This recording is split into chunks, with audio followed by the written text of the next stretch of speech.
countdown on Riverside. It starts at 6. It always skips 5. I don't know why mine. Alrighty, guys, what's up? Welcome back to the Unlock Your Freedom podcast with Kevin Keppel. And today we're with Shay Wheat as well. What's up, Shay? What's up, everybody?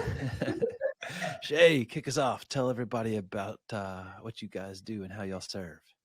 Yeah. So if you're not familiar with Grace and Ease Productions and myself, Shay Wheat, we support our clients in creating powerful and profitable events. So we're producing in-person, we're producing live virtual events from 50 people in a one-day event to over 4,000 attendees in our 3-day events. And we like to collaborate with some pretty well-known celebrities. You might have heard of Dr. Oz or Lisa Nichols. In our space particularly, we've got Bill Barron, Allison J. Prince, and a number of other amazing speakers, coaches, entrepreneurs, and we really love assisting them in creating events that are powerful and profitable. Case in point being, just recently, we ended up helping a client create $2.1 million in her 3-day live virtual retreat. So we handle all the planning, all the speaker coordination, all the sponsor support, and the production to really create an event that is not only experiential, but revenue generating and exciting for the attendees. Wow, that's cool. There's quite a few things to unpack in there. So, you ready for this? Yeah, let's get to it then. So, you mentioned some pretty big names in there. It looks like you're doing big things for really cool people. So what types of people are you looking to engage with as far as clients? How do people know they're ready for Shay Wheat and G&E Productions?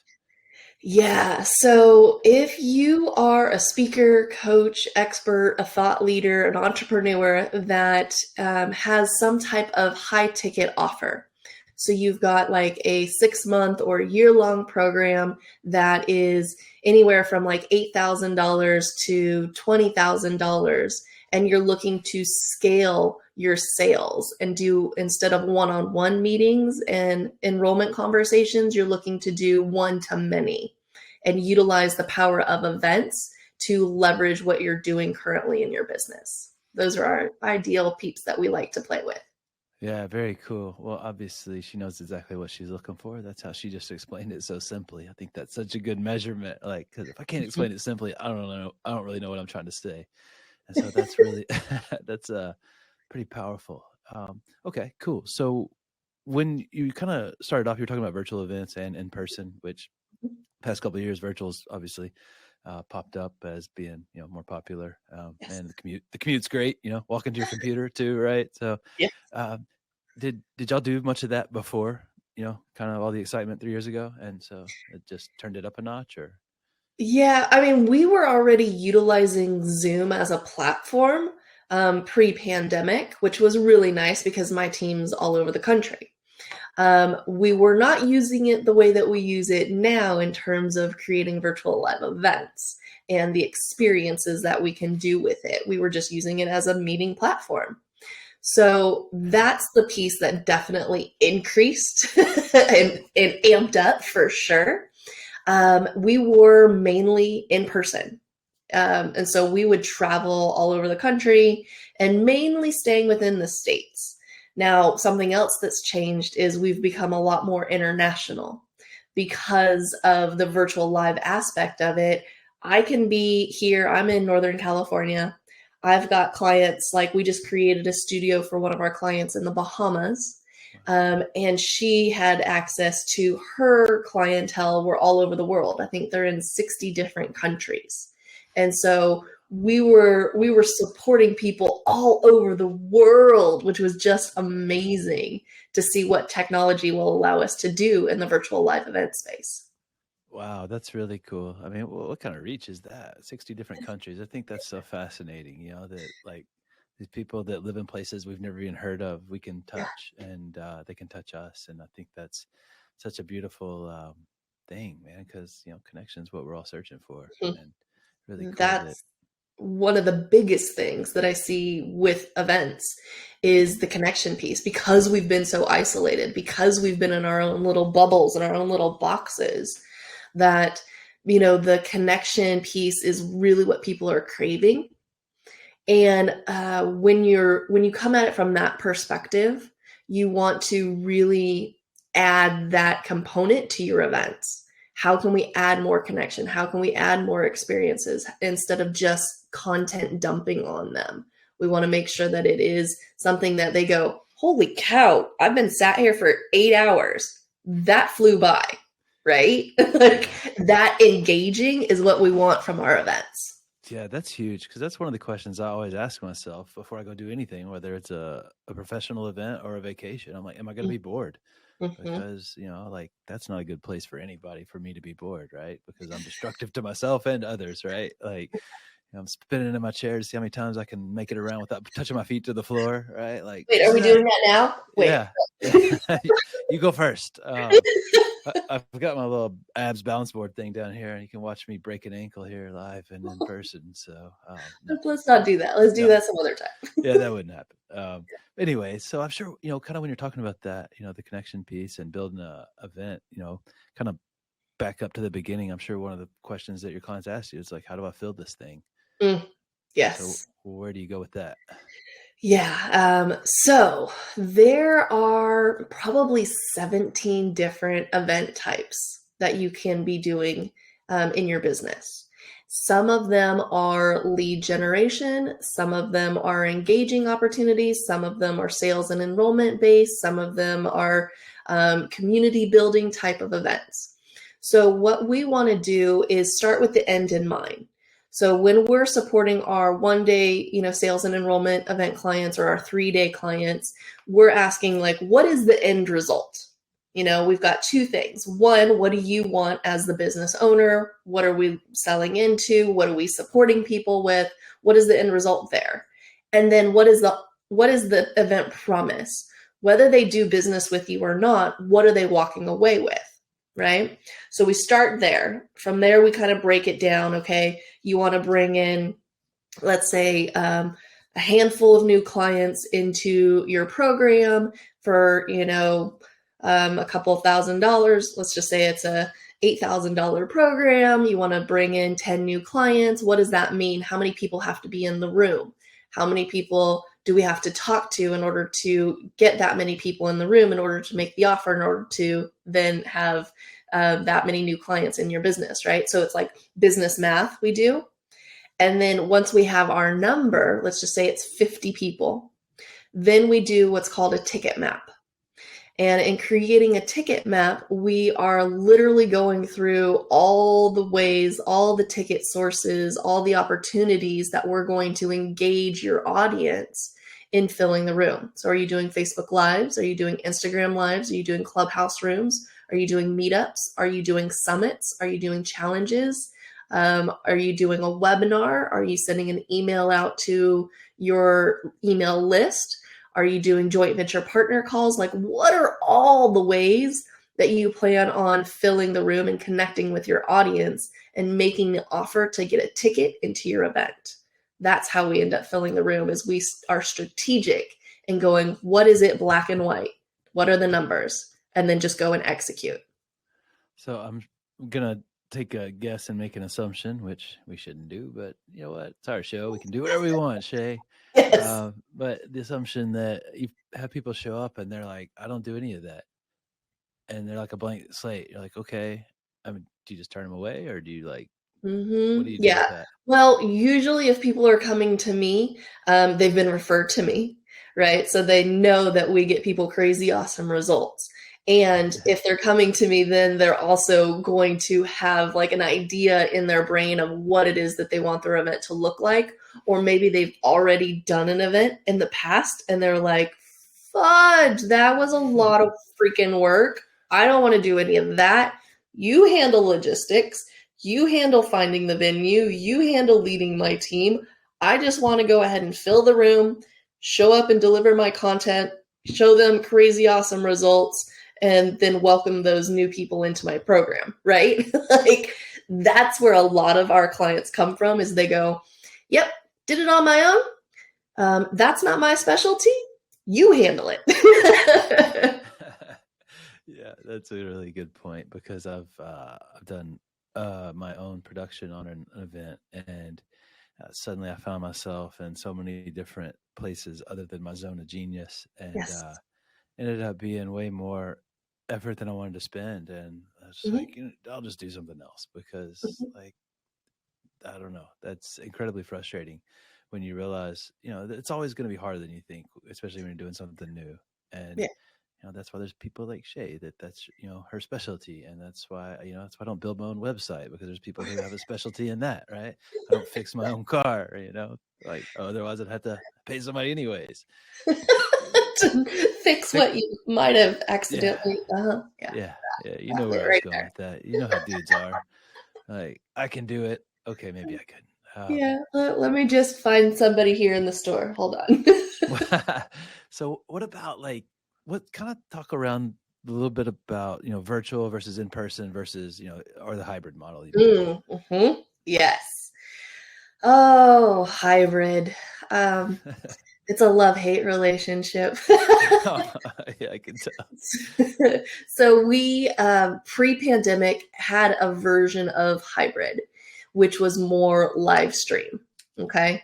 And it was more one-way communication. There was no back and forth communication like we have now experienced in the virtual live space, right?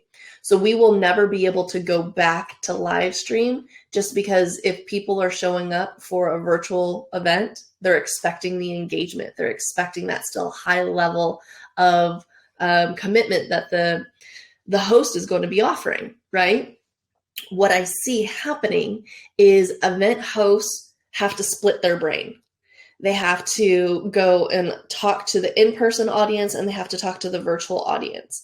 And unless you are like a super, super seasoned pro and you were doing this really beforehand, it's very difficult for your brain to switch and talk to both audiences at the same time. So, we've been playing with things like digital first events where you have an in-person audience in one ballroom of a hotel, and you have your entire video set up like you would a virtual studio in a different ballroom. And that way they're watching it on screens in the side ballroom, the in-person crowd, just like somebody was watching it from home. Pros and cons, right? One, you don't have the energy and the engagement of the in-person audience as the event host. And the virtual audience, they're there networking and hanging out. So why would they pay attention to you on the screen, right? So pros and cons to that one. Then when you're all in the same room, the event host tends to pick one audience or the other just naturally. So then one part of the audience becomes like the ugly stepchild. So so that's why I say virtual is a difficult new next level for people to step into. On top of that, from the production side of things, it's two events. It's two run of shows, it's two teams. You've got, the people watching chat and putting people into breakout rooms, and the AV that you've got to send that feed into. Then you've got the in-person crowd. And when you're doing an in-person crowd, you've got to allow more time on break, right? Because people have to like leave the ballroom, and they have to either go back up to their hotel room to use the restroom, or they have to wait in line.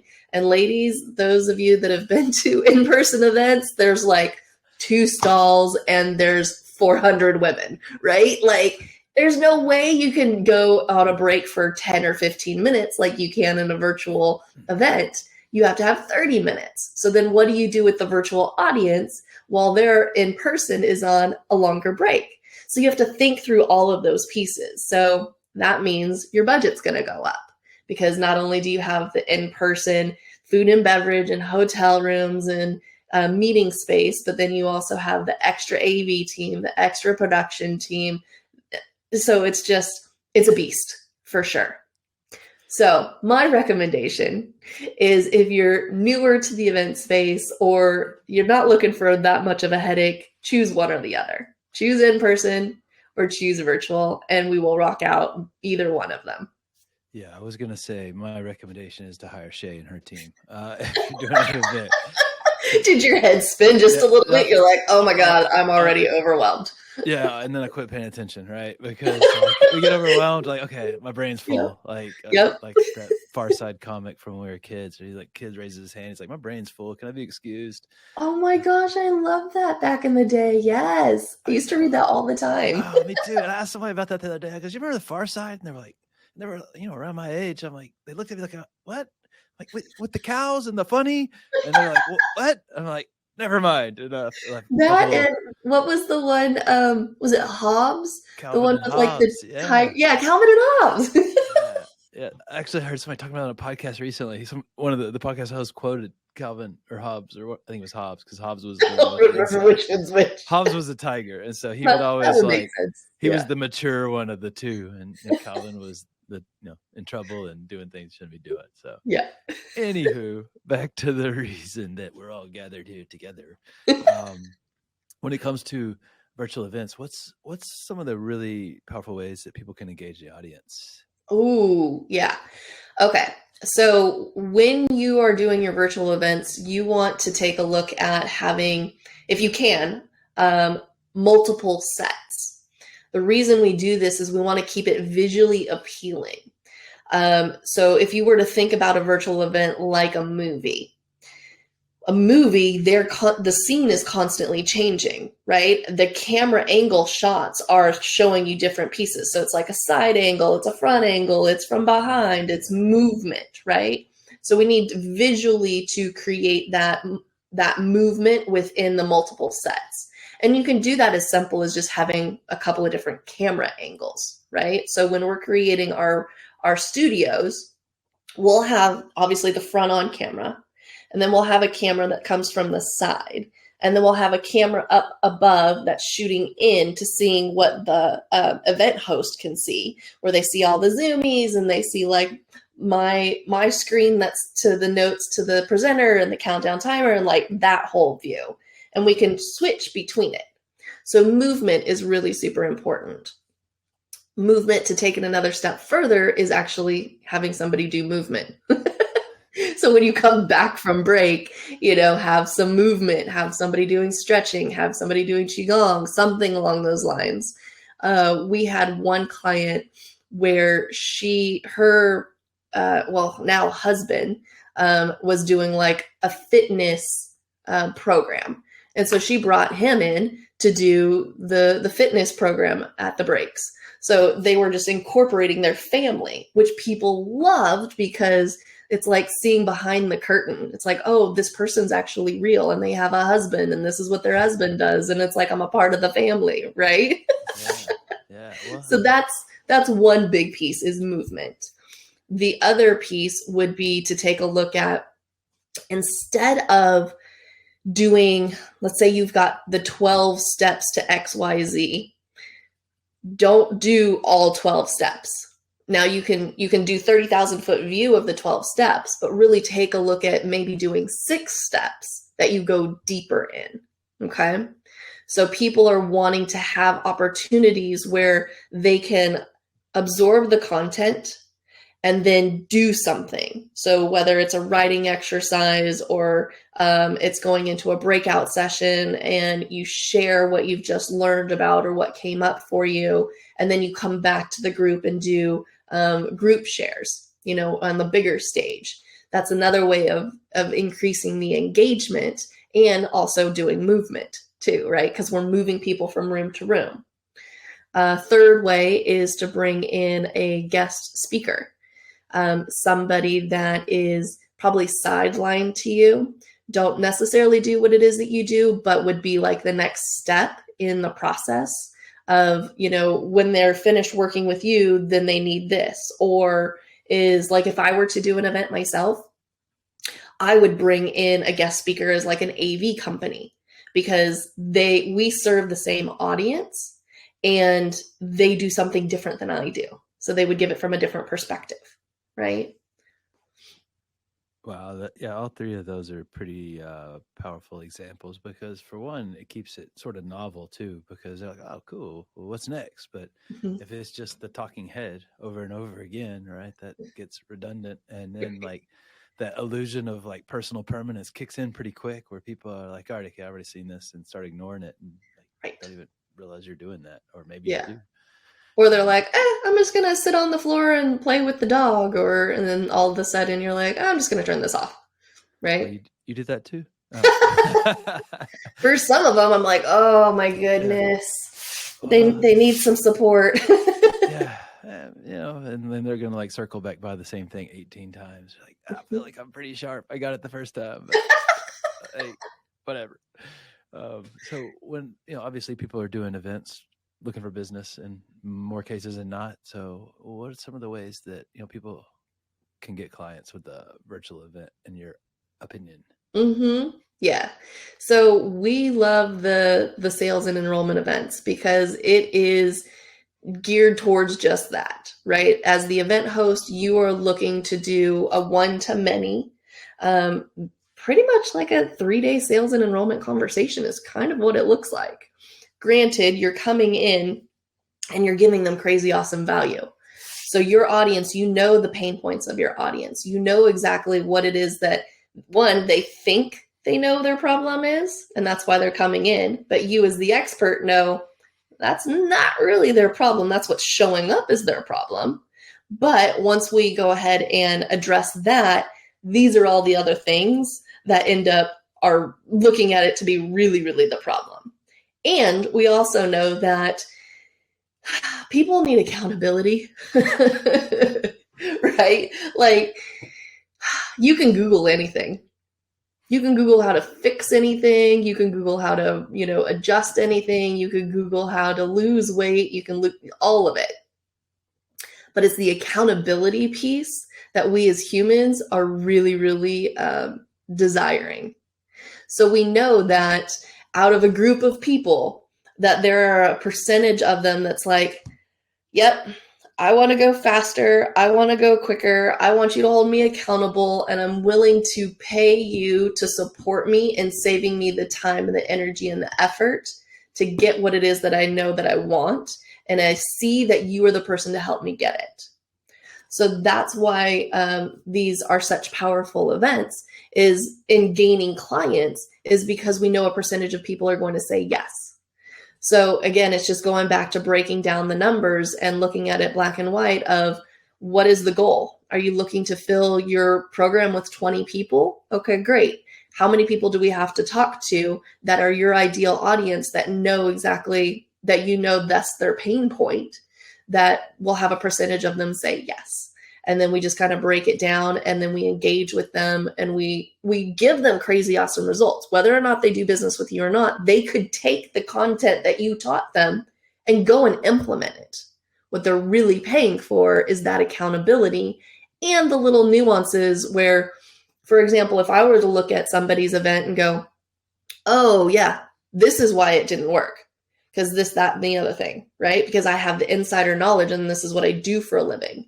That's why we pay our experts to support us. So you as the expert could look at somebody and go, oh yeah, yeah, I see exactly what it is that we need to do to tweak for you. And that's like the one light bulb moment that I wouldn't know to share with you until you were actually in it with me, right? Yeah, that's really, pretty simple, right? But maybe not easy for people to do. It's like letting go of, just trying to do everything. And, myself included, I got, to a certain level by, grinding it out, right? Like, Mhm. no, I can get the square peg to the round hole. I just need to jump up and down on it for a long time. And with my head, for some reason, and it's beautiful though. The more you let go, like the instant reward's always peace, first and foremost. And you don't want to get bogged down trying to do stuff that that doesn't bring you energy. And Right. like every time Shay's talking about an event, she's really energetic because that's her zone of genius. And that's where you want to spend your time, with things that create more energy for you, where you have a passion. And Shay's brilliant because she's mixed generosity into her passion. And there's a purpose to the passion, and that's why she's crushing it. So really, really cool. So you I'm sure you get one of the questions that stops people from letting go to and engaging an expert is, money, right?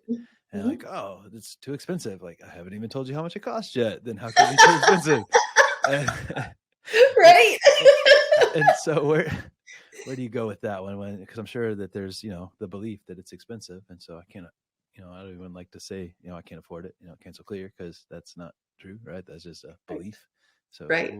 how do you help people, unlock Yeah. a better way to look at things on that? For sure. Well, it's very fascinating. What tends to happen is the clients that we're engaging with, the price of their program, their 6 month or their year-long program, tends to be, if we were to support you in taking all of these things off your plate. I mean, we do probably a good 100+ hours of work pre-event on your event, if not more. Okay. Wow. If we were to essentially give you back 100 some odd hours, what could you do with that time? Could you sell 2 more people into your program and then break even? Right? I would assume you would probably end up selling way more than 2 people into your program if you had 100 more hours back in your day. So essentially, that's one of the ways that we take a look at it. And two, really, do you want to be doing all of the nitty gritty things on the back end Yeah. when you're supposed to be the one on stage, really engaging the audience, getting them crazy awesome results, and not worrying about, is the team going to go ahead and drop that link? Is the food ready yet? Is my speaker ready to rock and roll? Does my speaker know how much time they have left? Is the team going to do X, Y, and Z over here? Like, all of those questions, on top of you actually delivering your value and your content, on top of you having divine downloads and going, oh, you know what? I think we need to change this run of show slightly because what's showing up in the room right now, they really need point 4 instead of point 3. So let's take point 3 out. Like, you being in that creative zone, that's the value, right? That's what we're allowing you to step into and really own that part of your greatness and your genius so that we can handle all the things behind the scenes. We have stuff that comes up that you won't even know come up. And that's the way that we want it, because we want you staying in your zone of genius. Right. I Yeah. have clients that are just like, oh my God, I didn't even know that happened. It's like, yeah, you didn't need to know. Like, we handled it. As the team, we've got your back. And that's what we want you to feel, that support, and really kind of lock arms and create that wave of change together. Yeah, that's awesome, because if you're not present, then Mm-hmm. you're definitely giving away power. And I Mm-hmm. use that word zone of genius a couple of times, or that phrase. And like, the only place you're going to find your genius, which is when you're creating, that's in the present moment. I've never created anything when I'm stuck in the past. I've never created anything stuck in the future. Like, Mm. the only thing you create when you get stuck in the future is anxiety, and the only thing you create in the past is guilt, depression, and shame, remorse, whatever. And none of that's going to bring you more clients. I can guarantee you that. But when you're present, man, there's something magical that happens in the present moment. It's like peace. That's when you get One, the goosebumps, right? right? Like, you're like, Yeah, oh my gosh, where did that come from? And yeah, everybody feels it. yeah. And if you guys want to go deeper on the present moment, see Eckhart Tolle, anything he's written, and This is true. he'll bring you there pretty quickly. Oh my gosh, he likes to go deep, but he knows how to really illuminate what the present moment is and what it isn't. And Mm. I think that's pretty powerful. All right, Shay, I could talk to you all day. You're a lot of fun. But in an effort to protect your time and mine, let's bring it in for a landing. So do a little fire round here. Quick questions, quick answers. Okay. So what's a best piece of mindset advice you'd give to somebody who's building a business? Say yes. Ooh, yeah, that's a good one. What's something in your life that's non-negotiable? Travel. Ooh, yeah. Favorite book to read, recommend, give away? My go-to has always been Louise Hay's You Can Heal Your Life. It was kind of like my Bible growing up, essentially. And I've always gone back to it. If there's ever been any kind of pain or dis-ease or something showing up in my body, It was like an indicator for me of something I was not looking at.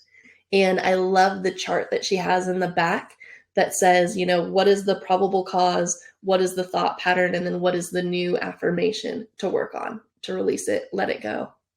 So that was You Can Heal Your Life by Louise Hayes. Cool. Yep. Sounds like a really good book. I haven't So good. read that. Oh, sounds so good. Okay. What's one message, if you could get it out to everybody in the world, what would that be? It would be, well, if it was coming from the love of events, it would be to do events. That's cool. I love it. All right. What does freedom mean to you? Freedom means the time, the money, the opportunity to be amongst the people that you love the most, doing the things that you love the most, and not having the constraint or the worry to do those things. That's a pretty sophisticated way to say doing what you want to do when you want to do it. I love that. So, all right, last question. Where can people go to learn more about you and engage with you? Yeah, so we are on all of the social medias. If you want to go to our website, that's graceandeaseproductions.com. We're on social media under Grace and Ease or Shay Wheat. And then I have a little gift for everybody here if they would be interested. There is actually 5 different phases of event leverage. And so depending on where you're at in your business, you should be doing certain types of events. And so my gift to your audience is figuring out what phase they're in order to figure out what is the best event that's going to make them the most money the fastest. And the way that they go ahead and find that is go to 5phases.info, and that's spelling out the word 5, F-I-V-E, phases.info/freedom. Very cool. And all that'll be in the show notes for you guys as well. But I would definitely recommend you guys go check out Shay. She's a pretty cool lady. Same person before the mic started and after the mic started. So she's authentic, and sounds like she's definitely knows what she's doing. So highly recommend. Well, thank you guys for listening, sticking with us to the end. We love y'all. And Shay, man, I loved getting to know you a little bit and learning from you. So thanks for being here with us. Thank you so much. It's been an honor. Yes, it's my pleasure. All righty, guys. We'll see you next time on the Unlock Your Freedom podcast.